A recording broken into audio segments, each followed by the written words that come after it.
우리는 흔히 이제 구호로 많이 그렇게 외치죠. 초대교회로 돌아갑시다. 이런 우리가 말들을 많이 합니다. 복음에 대한 그 순수한 열정을 지닌 그 교회라는 기대가 그 초대교회로 돌아가자라는 말 속에는 초대교회는 그렇게 복음에 순수한 열정 있는 교회지라는 그런 마음다짐을 가지고 그렇게 외치는 것이죠.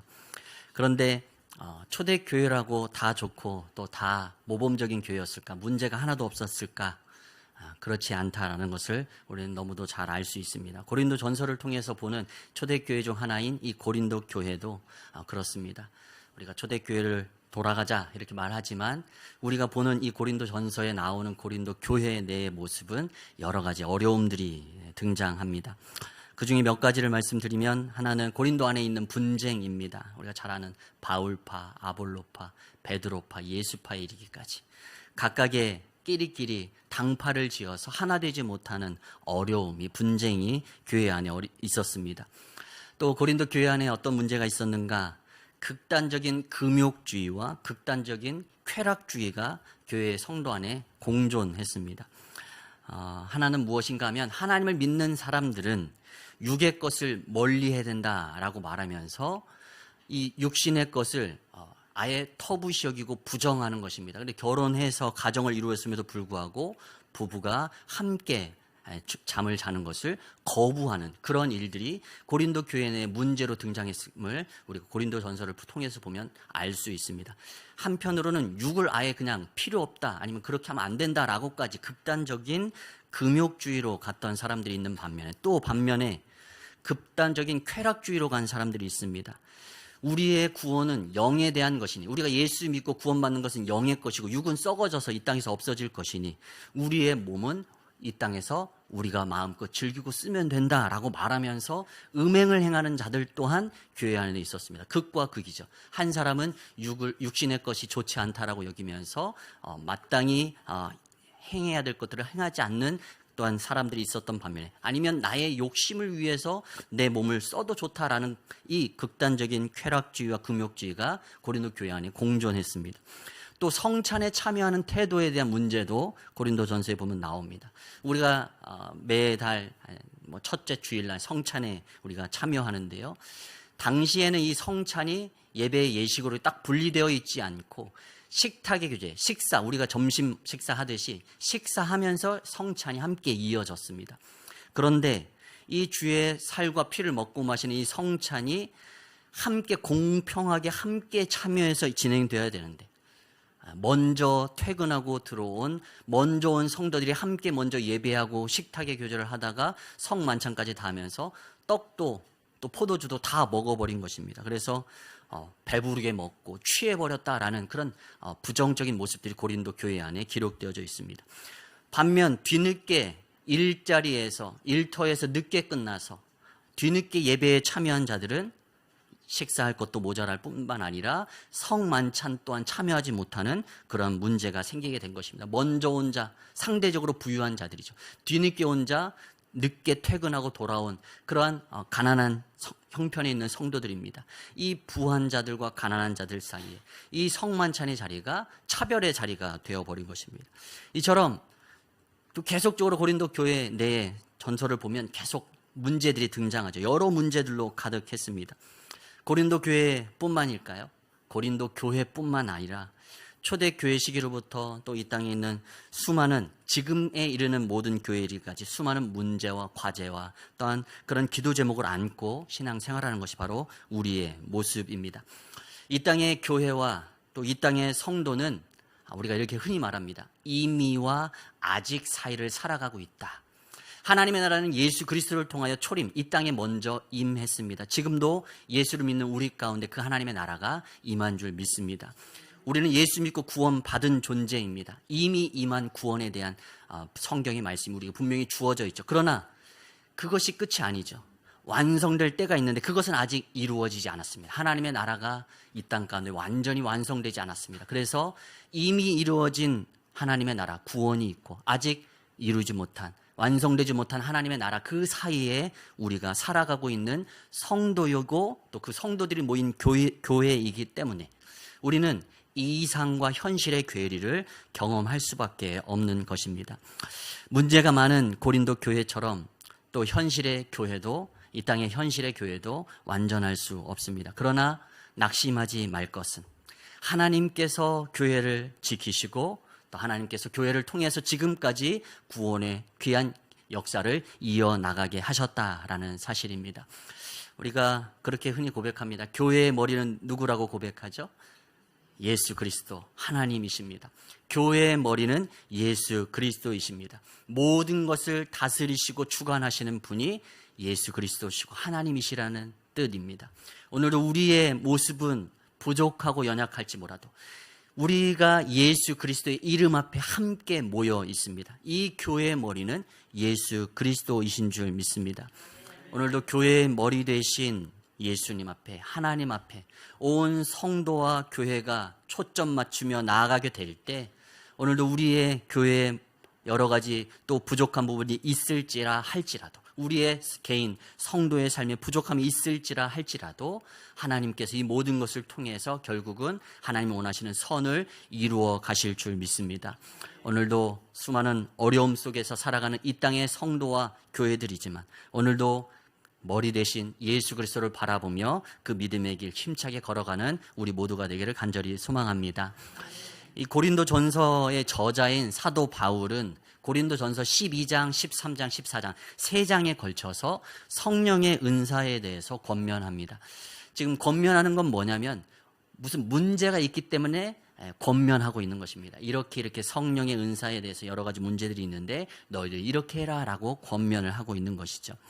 고린도 교회는 은사가 충만한 교회였습니다. 은사가 풍성한 교회였습니다. 그래서 고린도 12장에 보면 하나님께서 주시는 은사가 어떠한 모습으로 나타났느냐, 어떤 사람에게는 지혜와 지식의 말씀으로 임했고 또 어떤 사람에게는 믿음으로 임했고 어떤 사람에게는 병 고치는 능력으로 또 어떤 사람에게는 기적을 행하는 능력 행함으로 어떤 사람에게는 예언으로 어떤 사람에게는 영분별의 은혜로 또한 방언으로 또 그 방언을 통역하는 은사로 이와 같이 고린도 교회 내에 하나님의 은사를 쏟아부어 주셨습니다. 그런데 우리가 이해할 수 없는, 우리 인간의 생각으로는 이해할 수 없는 이 놀라운 하나님의 신령한 은사를 받았음에도 불구하고 고린도 교회가 이 선물 때문에, 이 은사 때문에 갈등하고 분열되었다라는 것입니다. 왜 그랬냐? 하나님의 뜻대로 하나님이 주신 선물인데 그것을 하나님의 뜻대로 영광과 또 교회의 유익을 위해서 사용해야 되는데 그것을 자신의 것인 양 착각하고 자랑하고 뽐내고 또 서로 비교하면서 또 당파짓고 그렇게 하나님이 원하시는 모습대로 사용하지 못함으로 말미암아 하나님의 선물인 은사 때문에 도리어 큰 어려움 가운데 처했다라는 것입니다. 그래서 오늘 사도 바울이 이 고린도전서 13장을 통해서 다른 어떤 은사보다 더욱 중요한 이 사랑의 은사를 강조하고 있는 것입니다. 오늘 고린도전서 13장 1절에서 3절 말씀을 보면 이렇게 바울이 말합니다. 내가 사람의 방언과 또 알아들을 수 없는 그 천사의 말을 한다 할지라도 그와 같은 은사를 가졌다 할지라도 사랑이 없으면 소리나는 구리와 울리는 꽹과리가 될 수밖에 없다 말합니다. 또 이어서 또 내가 예언하는 능력이 있어서 모든 비밀을 알고 모든 지식을 알고 또 더 나아가 산을 옮길 만한 충만한 믿음이 있다 할지라도 거기에 사랑이 없으면 내가 아무것도 아니다 말합니다. 또 세 번째로 내게 있는 모든 것으로 구제하고 다른 사람을 위해서 내 목숨까지도 불사르게 내어줄지라 할지라도 거기에 사랑이 없다면 내게 아무 유익이 없다 말하고 있습니다. 수많은 은사와 기적들이 우리를 통해 나타난다 할지라도 거기에 하나님이 이 사랑의 모습이 없다면, 사랑의 은사가 없다면 그것이 교회의 유익이 될 수 없고 하나님께 영광이 될 수 없다. 이 모든 은사 가운데 가장 필요하고 가장 중요한 은사는 바로 사랑의 은사다라고 말하고 있습니다. 그래서 고린도전서 13장을 시작하기에 바로 앞에서 고린도전서 12장 31절에서 바울은 이렇게 권면합니다. 우리 같이 한번 31절 말씀 함께 읽습니다. 너희는 더욱 큰 은사를 사모하라. 내가 또 너희에게 보이리라. 아멘. 수많은 성도들이 여러 가지 신비한 은사들을 사모했겠죠.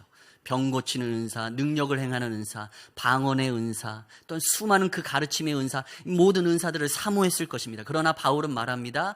다른 어떤 은사보다 더욱 큰 은사가 있는데 그것이 사랑이다. 그것을 사모해라 라고 말하고 있습니다. 오늘도 오늘 이 본문을 통해서 우리가 진짜 사모해야 될 은사는 사랑의 은사인 줄 믿습니다. 그 가장 큰 사랑의 은사를 더욱 힘써 또한 하나님께로부터 공급받아 그 진정한 은사를 사용하는 우리가 되길 간절히 소망합니다. 그래서 오늘 사랑이 무엇인지 오늘 고린도전서 13장 4절에서 7절 말씀은 우리에게 총 15개의 동사를 사용해서 사랑이 무엇인지 그 사랑의 은사에 대해서 설명해 줍니다. 한번 말씀을 통해 보겠습니다. 사랑은 오래 참고, 사랑은 온유하며, 사랑은 시기하지 아니하며, 사랑은 자랑하지 아니하며, 사랑은 교만하지 아니하며, 사랑은 무례히 행하지 아니하며, 자기의 유익을 구하지 아니하며, 성내지 아니하며, 악한 것을 생각지 아니하며, 불의를 기뻐하지 아니하며, 진리와 함께 기뻐하고, 모든 것을 참고, 모든 것을 믿으며, 모든 것을 바라며, 모든 것을 견디느니라. 아멘. 총 15개입니다. 총 15개의 이 서술어를 통하여서 하나님이 우리에게 주시는 참 사랑의 은사는 이와 같은 것이다 라고 바울이 강조해서 설명하고 있습니다. 이 수많은 것들, 표현들이 있지만 오늘 그 중에서 우리는 진리와 함께 기뻐하고 라는 이 말씀을 통해서 함께 이 사랑의 은사에 대해서 함께 생각해 보고자 합니다. 먼저 첫 번째, 진리와 함께 기뻐한다라고 했을 때 사랑의 첫 번째 특성, 사랑은 기쁨이라는 사실입니다. 오늘 말씀에서도 말하죠. 사랑은 불의를 기뻐하지 아니하며 진리와 함께 기뻐한다 말합니다. 사랑은 기뻐하는 것입니다. 사랑하는 사람과 함께 있을 때 나타나는 특징이 뭡니까? 웃게 되는 것이고 기뻐하게 되는 것이죠. 왜냐하면 사랑하는 사람과 함께 있기 때문에 그것 하나만으로도 그냥 같이만 있어도 기쁜 것이죠. 그래서 그처럼 사랑이라는 것은 기쁨이라는 특성을 나타내게 되어 있습니다. 사랑하면 함께 있는 것이 기쁜 것입니다. 우리는 하나님을 사랑한다고 고백합니다. 오늘도 그 믿음의 고백을 가지고 오늘도 이 시간 예배하는 줄 믿습니다. 그렇다면 여러분 속에 이 기쁨이 드러나야 한다라고 말씀하고 있는 것입니다. 사랑은 기쁨입니다. 하나님을 사랑한다 말하고 또 때로는 찬양을 통해서 하나님 그렇게 사랑합니다 고백하면서 혹시 우리가 찡그리면서 인상 찌푸리면서 우리가 찬양하고 예배한다면 그것이 진정한 사랑의 그 기쁨의 모습이 있는 것인가 한번 우리의 삶을 돌아보길 원합니다. 사랑은 기쁨이기 때문에 오늘도 그 하나님을 사랑하기에 모인 우리 모두의 예배가 우리의 심령 가운데 또한 기쁨으로 다가오길 간절히 소망합니다. 하나님은 우리를 너무도 사랑하십니다. 그래서 하나님은 우리를 보기만 해도 기뻐하십니다. 그래서 태초에 하나님이 사람을 만드시고 인간을 만드시고 이렇게 말씀하십니다. 창세기 1장 31절입니다. 하나님이 지으신 그 모든 것을 보시기에 심히 좋았더라. 저녁이 되고 아침이 되니 이는 6째 날이니라. 아멘. 하나님이 수많은 것들, 이 세상 모든 만물을 말씀으로 창조하셨습니다. 다 만드셨고 마지막 날, 6째 날, 마지막 그 활용점정과 같은 하나님의 형상을 닮은 인간을 만드시고 보시기에 심히 좋았다 말씀하십니다. 보시기에 심히 좋았다, 아름다웠다, 좋았다, 기뻤다 라고 고백하시는 것입니다. 다른 피조물들은 그냥 보시기에 좋았다 말씀하셨지만 인간은 보시기에 심히 좋았다 말씀하신 것이죠. 이 세상 모든 만물 만드시고 이렇게 미소를 지으셨다면 마지막 6째 날 인간을 만드시고는 한박 웃음을 지으시며 박수치며 기뻐하셨다라는 것입니다. 그렇지, 나의 형상을 닮은 너희들 내 뜻대로 잘 살아라 그 마음을 갖고 하나님은 너무도 기뻐하셨습니다. 심히 기뻐하셨습니다. 왜 그러셨을까요? 하나님이 우리를 사랑하시기 때문입니다. 사랑하기 때문에 우리를 기뻐하셨습니다. 자녀를 낳고 기르는 부모라면 모두가 다 자녀를 사랑하기 때문에 그 자녀가 내게 얼마나 큰 기쁨인지 우리는 그것을 늘 체험합니다. 처음 아이를 낳아서 품에 안았을 때 그 기쁨, 또 아이가 자라날 때의 그 기쁨, 오늘도 그 기쁨, 자녀를 볼 때 우리에게 숨길 수 없는 기쁨이 샘솟듯 하나님은 그렇게 이 세상에 인간이라는 존재를 창조하시고 심히 기뻐하셨습니다. 오늘도 그 하나님 아버지의 사랑이 오늘 우리 가운데 깨달아지길 간절히 소망합니다. 신약 성경에도 그 하나님의 아버지의 사랑을 아버지의 사랑으로 잘 비유해서 표현한 장면이 있죠. 바로 탕자의 비유입니다. 우리가 잘 아는 대로 탕자의 비유 속 나오는 둘째 아들은 불효자입니다. 아버지가 살아 계시는데, 지금 우리의 생각으로도 그렇습니다. 아버지가 살아 계신데 아버지 돌아가시면 제게 줄 유산 그것 좀 제게 미리 주십시오, 이렇게 말하는 것입니다. 경우에 맞지 않습니다. 자녀로서 할 수 없는 말입니다. 그런데 둘째 아들은 그렇게 아버지가 돌아가시고 난 후 내가 받을 유산을 미리 받아가지고 먼 타국으로 해외로 훌쩍 떠나버립니다. 부모님 곁에서 공경하고 돌봐야 될 자녀가 그 책임을 멀리한 채 자신의 기쁨을 쫓아 먼 나라로 간 것입니다. 그렇게 살다 거지꼴로 해서 둘째 아들이 집에 돌아왔을 때 아버지는 아무 말 묻지 않고 달려가서 그 아들을 품에 안고 그를 따스하게 안아주십니다. 그리고 아버지는 그를 자녀의 모습으로 회복시켜 주십니다. 그 모습이 이제 누가복음 15장 22절 23절에 나와 있습니다. 아버지는 종들에게 이르되 제일 좋은 옷을 내어다가 입히고 손에 가락지를 끼우고 발에 신을 신기라. 그리고 23절에 그리고 살진 송아지를 끌어다가 잡으라, 우리가 먹고 즐기자. 아멘. 아버지가 그렇게 기쁜 것입니다. 살아 돌아온 것만 해도 너무 기쁜 것입니다. 아버지를 모시고 또 곁에서 아버지를 도우면서 그렇게 아버지 곁을 지켰던 큰 아들은 그 둘째 아들, 그 아버지 공경하지도 않고 자신의 그 욕심을 좇아서 유산 받아서 허랑방탕하게 다 날려버린 그 아들, 거짓걸로 돌아온 그 아들, 기쁨으로 맞아주는 것이 또 뭐가 이쁘다고 잔치를 베풀어 주나, 그런 마음에 불편한 마음에 아버지를 향해 그렇게 불편한 마음을 지니고 있을 때 32절에서 아버지가 그 큰 아들을 향하여서 이렇게 말합니다. 15장 32절 우리 같이 한번 읽겠습니다. 시작. 이 내 동생은 죽었다가 살아났으며 내가 잃었다가 얻었기로 우리가 즐거워하고 기뻐하는 것이 마땅하다 하니라. 아멘. 아버지는 죽은 줄 알았던 그 둘째 아들이 살아 돌아온 것만 해도, 지금 내 눈앞에 지금 거짓골이라다 할지라도 살아 돌아온 것만도 기쁜 것입니다. 잔치를 베풀 만큼 큰 기쁜 일이라는 것입니다. 오늘도 지금 이 시간, 오늘도 이 예배의 자리에 우리가 앉아있는 모습을 하나님이 그렇게 기뻐 바라보실 줄 믿습니다. 저 바깥 세상에서 그렇게 허랑방탕하며 살 우리들이지만 하나님의 은혜 속에서 오늘도 이 예배의 자리에 나와 앉아만 있는 것도, 예배하는 이 자리에 참여하는 것만으로도 하나님은 보시기에 심히 기뻐하실 줄 믿습니다. 오늘도 이 하나님 기쁨 앞에서 오늘도 우리의 심령이 기쁘길 간절히 소망합니다. 하나님이 우리를 보시고 기뻐하시듯 우리도 하나님을 사랑하니 그 사랑하는 마음 품고 하나님으로 인해 기뻐하고 그 하나님으로 향해서 우리의 사랑을 고백하는 자리가 이 예배의 자리가 되길 간절히 소망합니다. 그래서 은사에 대한 지금 가르침으로 이 사랑의 은사를 더해라 라고 지금 바울이 권면하고 있는데, 그 사랑의 첫 번째 특성이 바로 기쁨입니다. 그래서 도식으로 표현해 보면 이 은사에 사랑이 없으면 하나님이 기뻐하시지 않는 은사가 될 수밖에 없는데, 은사에 하나님이 기뻐하신 이 사랑의 은사가 더해졌을 때 하나님이 기뻐 받으시는 은사가 되는데, 그 사랑은 기쁨이라는 속성을 지니고 있다라는 것입니다.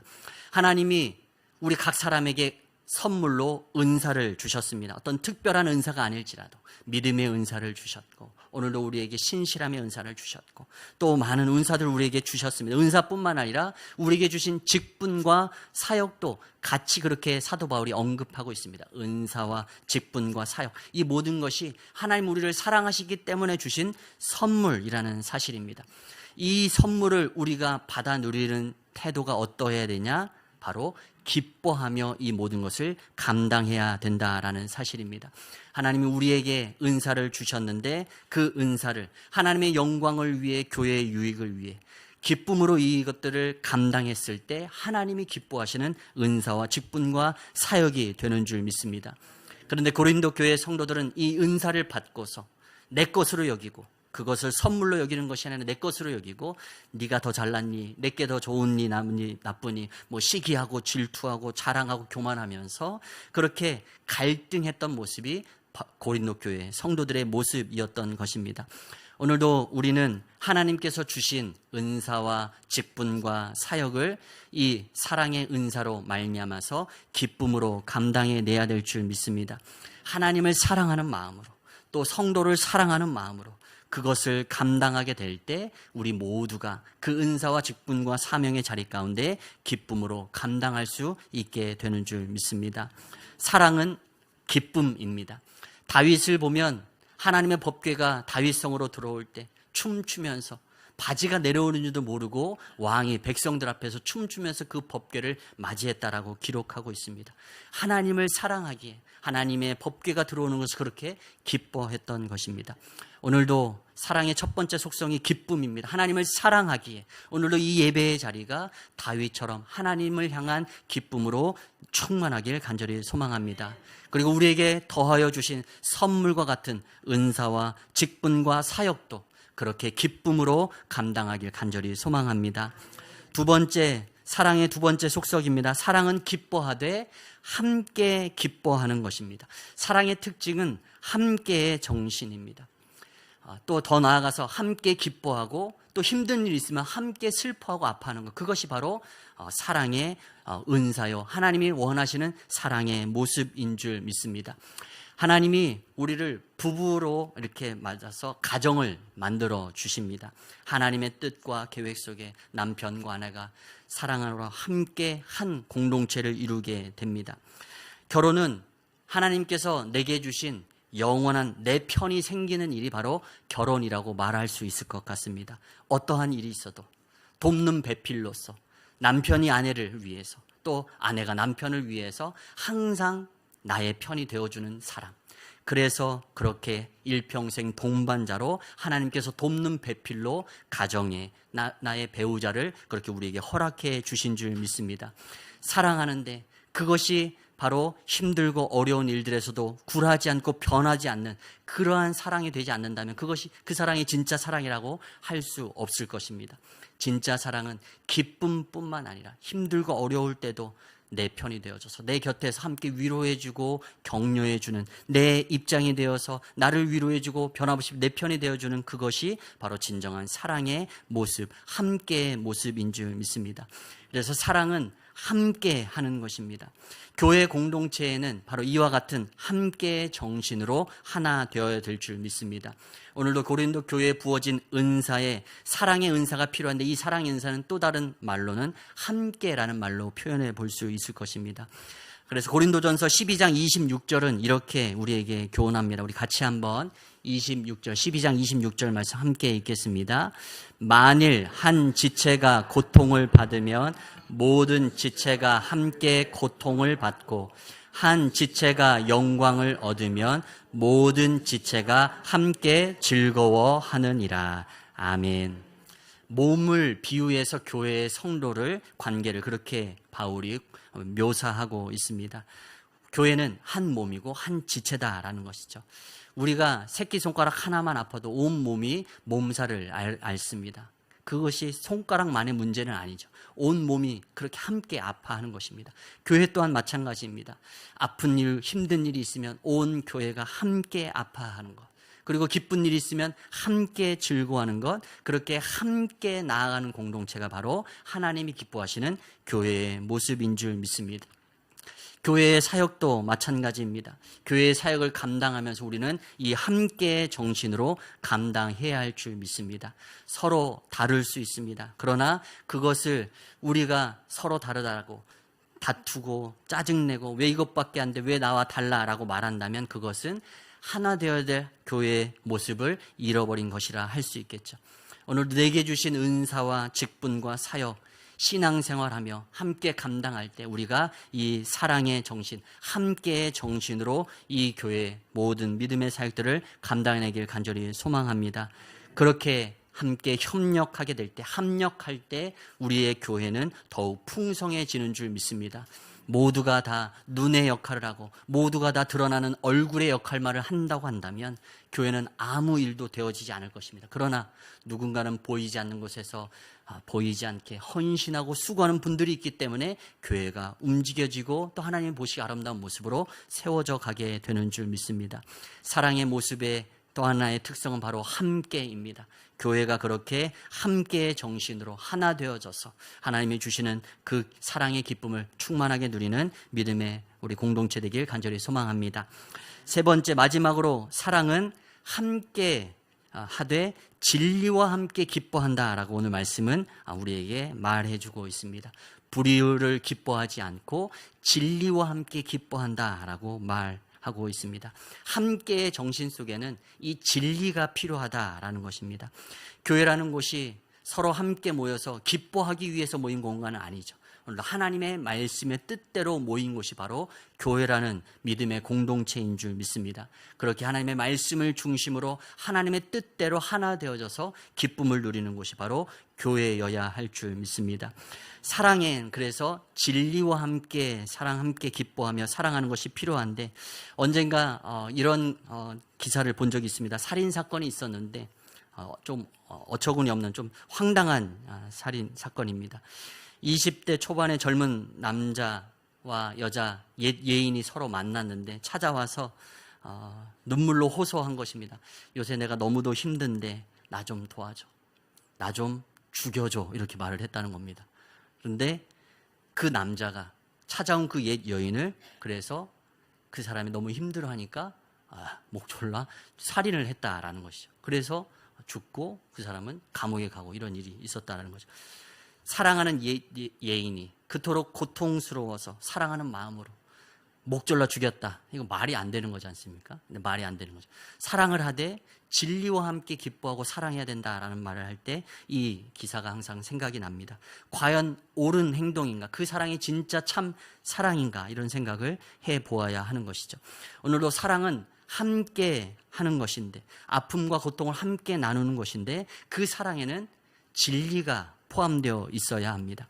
그 사람은 그 진리가 포함되어 있는 사랑이 아니어서 남의 인생도 망가뜨리고 자신의 인생도 망가지고 말았습니다. 그래서 우리는 점검해야 됩니다. 우리가 나누고 있는 사랑의 공동체 안에는 이 진리가 포함되어 있는가? 당연히 말씀의 뜻대로 이 사랑을 감당해내므로 하나님의 이 진리 안에서 사랑을 온전히 감당해내길 간절히 소망합니다.